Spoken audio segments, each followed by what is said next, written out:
हे कीर्तन प्रवचन जर बाजूला तुम्ही सारलं याच्यात काय आहे असं जर तुम्ही म्हटलं, खर तर आत्मोन्नतीसाठी कीर्तन ऐका बरं का.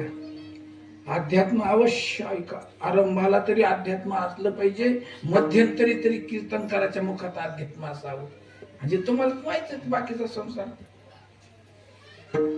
नाहीतर शेवटी ज्या वेळेला शेवट शंकरदास समाधानाची पद्धत आहे त्यावेळेला तरी अवश्य अध्यात्म असावं. विठाला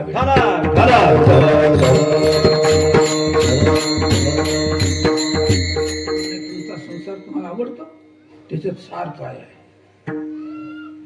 अभ्यास दृष्टीने पाहिलं तर तुमच्या संसारात सार काय, आणि तो जर श्रेष्ठ मानत असाल तर पशुमध्ये आणि आपल्यामध्ये बदल काय? तुमच्यामध्ये म्हणत नाही बरं का, आपल्यामध्ये म्हटलं म्हणजे मी तुमच्या सारखाच आहे, पण बुवा म्हणून तुम्ही मला इथं बसवलंय म्हणून एवढं बोलावं लागत. विठाला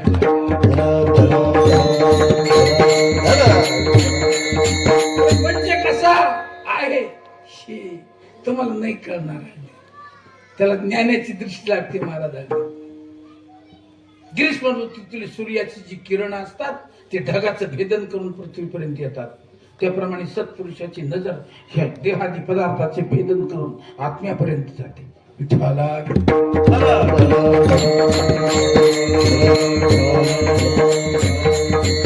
दुसऱ्याला देव म्हणून पाहिलं त्यांनी आणि स्वतः आहे देव म्हणूनच. देव त्यांच्या समोरच नाही महाराजांनी. मी वासुदेव, निश्चितपणाने मी वासुदेव आहे, आणि हे संपूर्ण जे दिसत आहे ते हे सर्व परमात्मा स्वरूप आहे. ती गवळण म्हणते ना, जिकडे पाहे तिकडे बाई, श्री हरी वाचुनी तुझे नाही. विठ्ठला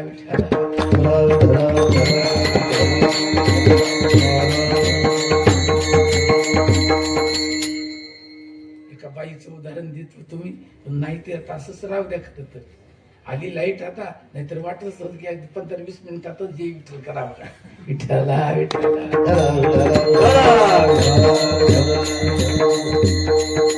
अर्थात प्रपंच कसा आहे सत्पुरुषाला विचारा, तुमच्या मनाने ठरवू नका.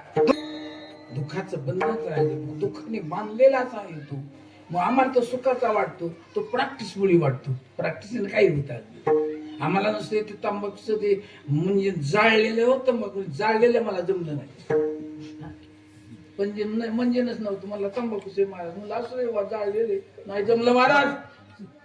आणि तंबाखू खाणारी माणसं एवढी तंबाखू वा वा वा, आणि त्याच्यावर पुन्हा दुसरंच काहीतरी खत टाकलं जातं, थाटच असतं मोठं. आता अशी टाळी काटेला वचन देतात का काय तुला जन्मभर सोडायचा.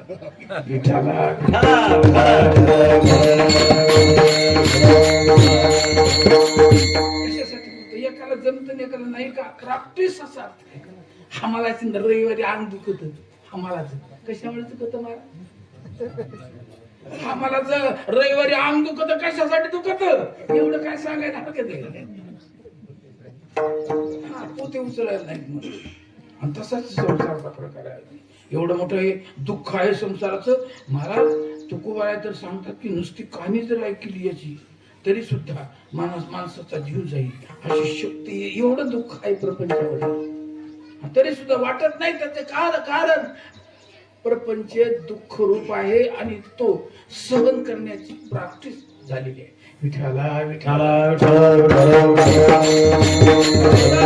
महाराजांनी प्रमाणाने सांगितलं दुःख बांधवडी आहे हा संसार म्हणून. मी असं म्हणतो की परमात्मा कसा आहे, दोन्ही बाजू मला पाहिजेत. इकडची नाही सुख रूप ऐसा कसा प्रश्न आहे महाराजांचा, उगीच आहे का? बोला असा सुखरूप कोणी आहे का असं सांगा. पण आता दोन्ही बाजू जर तुम्ही जर मजबूत केल्या, तुम्हाला एकाच प्रमाणामध्ये दोन्ही बाजू पाहिजेत. एक कसा आहे प्रपंच कसा आहे आणि परमार्थ कसा आहे. फलकटा संसार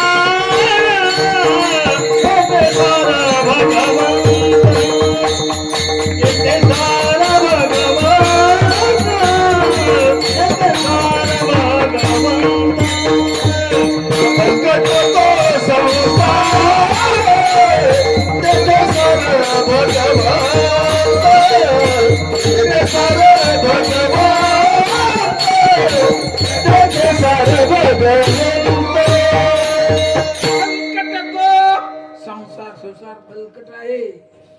हे जसं भुसकट असतं का अगदी दोन्ही एकत्र मिळवलेलं असतं, तसं तर हे संसार आणि परमार्थ देव असा मिळालेला असल्यामुळे हे भुसकटच दिसत आणि ते कण दिसत नाहीत महाराज. त्याला वारेच्या धारेवर धरावं लागत, त्याला वारं पाहिजे. तसं विचाराचं वारं पाहिजे इकडं. विचाररूपी वारेच्या धारेवर धरलं का या संसाराला की फलकटला बाजूला पडते आणि कण चांगली बाजूला निघतात. मग तर धारा विचाराची असं असायला पाहिजे. ज्याची विचाराची धारा आहे त्यांचं बोलणं आहे की काय काय सार काय काय मानेले सार नाही. पण आम्हाला पोरं बाळ प्रपंच धन दौलत हेच दिसतं महाराज.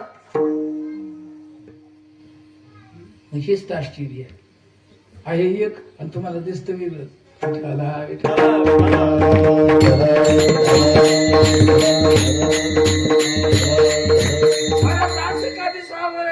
कारण आहे तुम्ही संसाराला भरलेले आहात म्हणून ते तुम्हाला तशा प्रकारे फसवणूक करते आहे. एक भूल झालेली आहे. भूलू नका भव कामा, या संसाराच्या कामामध्ये भूलू नका. धरा अंतरी निज प्रेमा न चुका नेमा हरिभक्ती. विठाला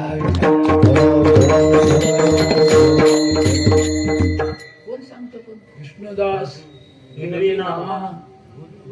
भूलू नका भव कामा धरा अंतरी निज प्रेमा न चुका नेमा हरिभक्ती. ऐका त्यांचे काय मानिले सार. असा दुःख्य झालेला जीव आहे त्याचं उदाहरण दिलं असतं, पण ते एकच उदाहरण 10-5 मिनिटं कडा कडा कडा खाऊन टाकील आणि मग अंदा अडचण पडेल. मी बसलोय आता खुर्चीवर आणि माझी मित्रमंडळी उभी आहे म्हणून अशा वेळेला कीर्तन करत बसून कीर्तन करायचंच नाही. पण वेळच तशी आलेली आहे तर लांबी जाऊ नये कीर्तन 15 मिनिटांनी लवकर. विठ्ठला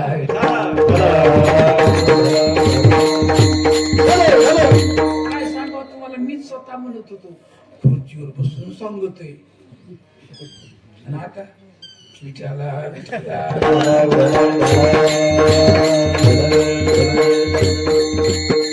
हेची वाटते आश्चर्य. पण महाराज तुमचं ऐकलं बरोबर आहे बाबा. आम्हाला काय डोकं नाही का?